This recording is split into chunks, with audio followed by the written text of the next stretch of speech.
Qaranglar, endi 20 ming so'm bilan Urganchdan Nukusga aynan mana shunday poyezdda bemalol borib kelsangiz bo'ladi. Poyezdning sharoitlari, barchasini sizlarga qisqacha tushuntirib o'taman. Assalomu alaykum og'a. Assalomu alaykum. Aynan mana shu yangi qo'ygan poyezdlar reyslar bugundan qo'yiladi asosan. Bugundan qo'yiladi. Shu to'liqroq ma'lumot bersak, bugun Urganch Nukus poyezdi qo'yiladi. Xudo bugundan yuradi. Yurish vaqti soat 15:30 da, Nukusga kirish vaqti 18:50 ga boradi. Har kuni yuradi. Sharoitlarni chiqib qoladi. Qulayliklar hammasi bor. Qish paytida issiq, yoz paytida salqin, konditsioner ishlaydi. Televizorlar ham bor. Hamma sharoiti bor ekan. Hamma sharoiti bor. Shu o'zimiz obishni uning poyezdlari narxi. Lekin farqi menda o'tirib ketadi ekan. O'tirib ketadi, sida o'tirib ketadi. Puli 20 ming so'm hozircha. Hozircha 20 ming so'm mana. Kelsangiz har kuni 15:30 da yana xalosangiz Urganchdan Nukusga boringlar, xalosangiz Nukusdan Urganchga shuning poyezdda kelsangiz bo'ladi. Arzon ham xavfsiz 20 ming so'm o'ylaman.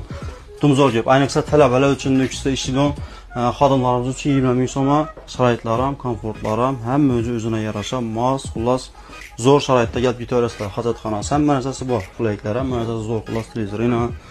Bemalol kelaverasizlar. Videoni esa Nukusda ishlaydigan, o'qiydigan hammadan sozda tarqatib qo'yinglar. Hozircha narx 20 ming so'm, keyinchalik o'zgarishi mumkin, lekin undan qiymat o'zgarmaydi. Bemalol kelib foydalansangiz bo'ladi poyezdlardan.